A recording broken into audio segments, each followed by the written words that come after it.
Mr. Green, how did you find yourself waiting 67 years for your VA disability claim to be processed? I mean, 1 to 3 years right now is crazy. 67 for all your benefits. Is it because you were in this clandestine part of the service and everything was hard to find your documentation? Not all of that. It was just that I actually filed my first claim in 1947. All right? It was for my hearing loss. Okay. And of course, a period of time went by before a decision would be made, and the decision come up like, it's not in your medical records.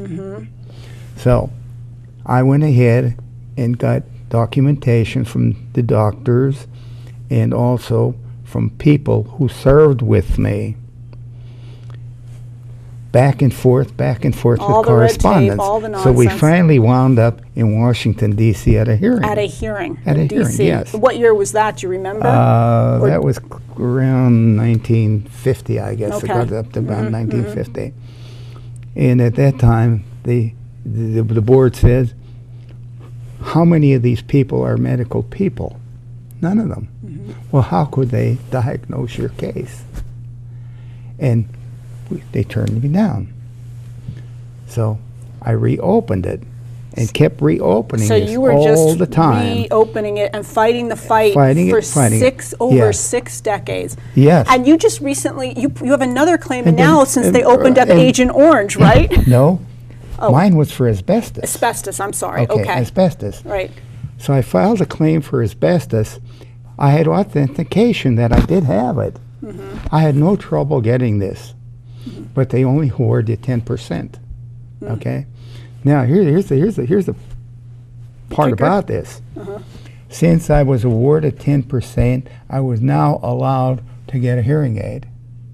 Oh, For all those years, I was fighting to try to get a hearing aid, and I couldn't. I'll tell you, our Now VA they said you could have a hearing aid. It is such a train wreck. It is such a mess. It's one of the worst things going on. I've done shows on this. I could Okay. talk all day on this, but I have a minute left, and I want to ask one final and I think important question. Mr. Newbert, what do you think our generation should know about your generation? What do we need to know and remember about your service and what your generation has done? Well, I can only say of what I have done. Now, whenever I came out of the Army, I went to a cabinet making school. It was run by the VA, and then during the Korean War, when I was discharged, I went to tool and die making.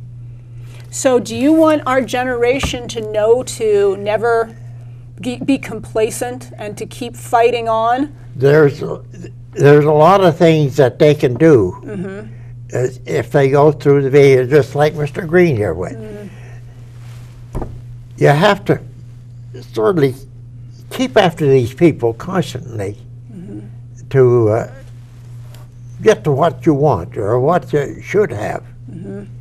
Well, and I think that's one of the most important lessons perhaps is your generation has taught us that apathy doesn't fight tyranny, only bravery and persistence fights it. And I'd like to close by saying thank you so much, gentlemen, for coming on the show. It is the honor of my lifetime to interview you.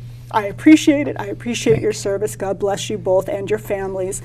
And remember, folks, don't complain about it. Do something about it. Thank you for watching.